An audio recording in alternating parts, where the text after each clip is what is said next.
Okay. Now critical writing. Critical writing again has a C. Critical reading has a C. Critical writing has a C. Okay. Can you hear me now? Critical writing, again, like I said, it has critical in the beginning. That means it's analytical. So all the rules that you learn for CR, all the rules that I told you about CR, attaching the question why, understanding the tone, answering the questions correctly, cutting out the fat. Literally you can use the pencils. You have to mark it with a pencil. You can use the pencil to mark out the fat and get to the skeleton because the questions are dealing with skeletons only. Okay, that rule of CR is important for this critical writing section also. Now in the new SAT, there is a section on graphs and all that. Okay, once you get your comprehension in place, those graphs, comprehending those graphs are not difficult as of now. This year the pattern has changed. Believe me, in the coming years, that pattern, that particular set of questions might get difficult. So those of you who are planning to write it in the next 1 year, you're lucky. Okay, so you can actually get a lot of such inputs from Khan Academy and cracksat.net. But please don't do the full length test. Do the questions they ask you to do. Don't ever do the full length test and get yourself ready for the actual test. Now, grammar, yes, CBSE, ICSE, the other boards, well, they have made you too complacent. Complacent means self-satisfied, like you know everything, I know everything. Okay. The thing is, for grammar, learn the ones that are there in the question paper. Okay. For example, in your SAT and ACT, they don't ask for that question tag. Example, I'm telling you, no question tag. No need to learn that. Learn the questions which are repeated. And when you learn, the rule table for that is, you have three, columns: fixed, variable, and oddity. Fixed are the rules that are present and have not changed as of today. We can't say that it won't change tomorrow. As of today, it does not change. Those you will put in fixed. So when you solve n number of papers, you're actually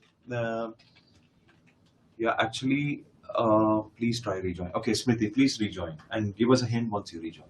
I'll continue once you. Okay, it's audible now. All right. All right. So once you have this fixed ones, for example, say there are questions like have, began. After have or has or had, you're supposed to affix the the past participle or something called B3 or third form of the verb.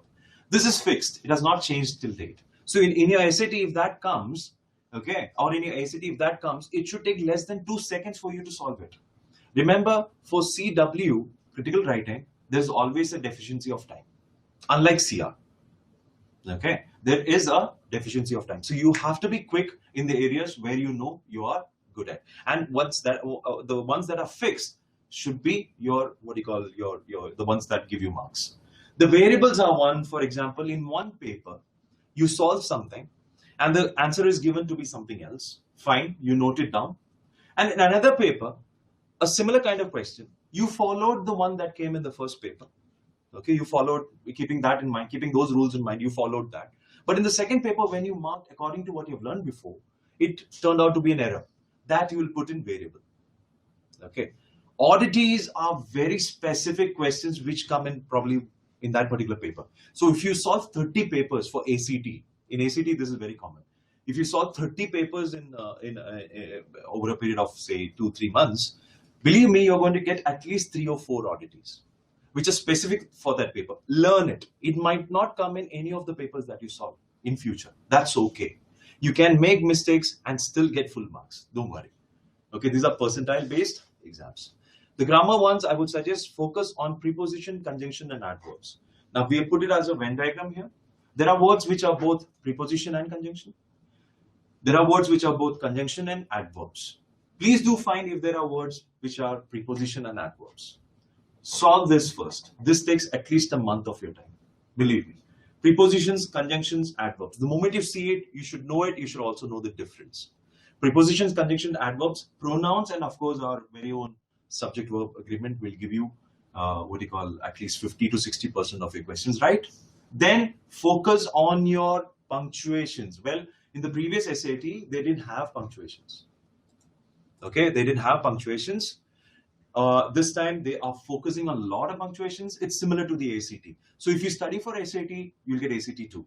ACT, the only problem is not a problem. The extra is maybe science passages. It's okay. It's okay. It's all based in English. You just need to comprehend there also. Okay. It's not even for commerce or other students. You can take ACT. It's not an issue.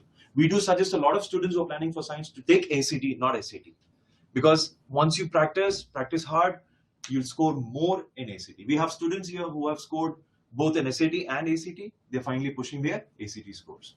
Now for punctuations, let me tell you a simple example. Colon is stronger than a double dash, which is stronger than a double comma. Let's take an example. The word facile comes from the French word easy. Now, what did they do? The word comma, facile. Now, remember ACT. Now, this is one thing that you have to note. In American English, single quotes do not exist. Single quotes are for emphasis and double quotes are for spoken words. Ideally, that's British English. But here, let me tell you,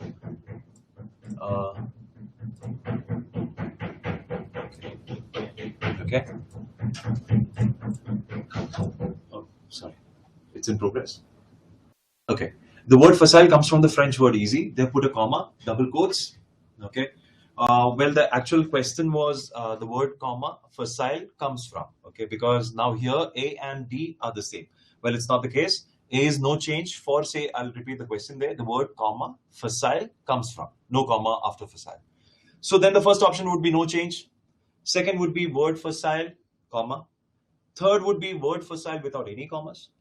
D is word comma facile, comma. Okay. So the question is, word comma facile comes from the French word easy. What would be the answer? You can type in the... Right, so one of you marked answer A, that is no change, and option C, yes, 85%, 6 out of 7 students have voted it as C. Excellent. C is the right answer. Now, remember what I'm telling you here. What you learn in your CR and your CW will come handy in your SAT essay and in your Common App and your supplementary essays.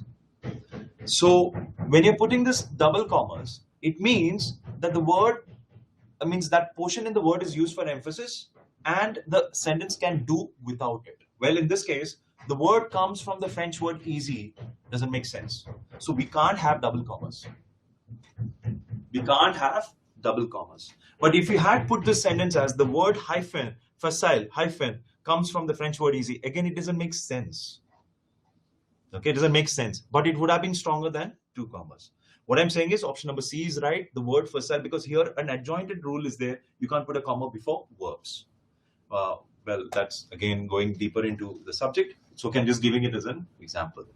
Now, there are simple ways to learn grammar. Grammar is the best. Grammar is the most interesting thing, provided you don't actually go with definitions and you make your own way out. You maneuver your way out from the maze.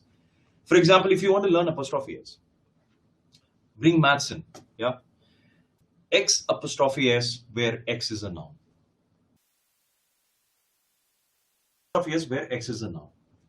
Here we have a confusion when we attach apostrophe S. And in SAT also, they funnily give a word like ITS and an apostrophe after that. That word does not exist. That word does not exist. So revisit your pronouns, understand those bases, that fundamentals, so that you actually don't spend too much time and you move forward. Here, for example, students is single. So here X is student. You have a student and you put an apostrophe S. So that becomes X apostrophe S, student ka, ki or K as far as Hindi is concerned. Yeah. In the second example, students is X. So you have to put an apostrophe after it. Tom's, if you put Tom's wife, it will be TOM apostrophe S. If you put Charles's wife, it will be CHARLES apostrophe S. Does improve? Okay, there's a question here from Shubham again. Reading books and novels improve CR? I would suggest you go online. Visit Psychology Today. Visit the newspapers. Don't just read the editorials. Read everything. Okay. Okay, but we'll take your questions a little more detailed in the end. Keep writing, and also jot it down. Okay, we'll go deeper into it. All right. Only study the portions asked for SAT and SAT is what I recommend for your grammar. But overall, once you start studying, there will be a lot of questions that you will ask, and that's the fun. Okay, again, it's a why. Okay, why never ends. It's something called scientific temper. Please, relish it, live with it for the rest of your life. I'll give an example like that. For example, is the word I a plural or a singular? The easy thing is always have references. You have the word they is plural and he is singular. So they have a car, I have a car, so I is plural there. It is having attributes which are similar to they. Otherwise, you would have to write, I has a car, which is incorrect. So don't bother like what the differences are. Just have sentences for reference and start filling up with words that you know. Always have the constructions that you're familiar with so that you understand it and you focus on it when you saw it. Yes.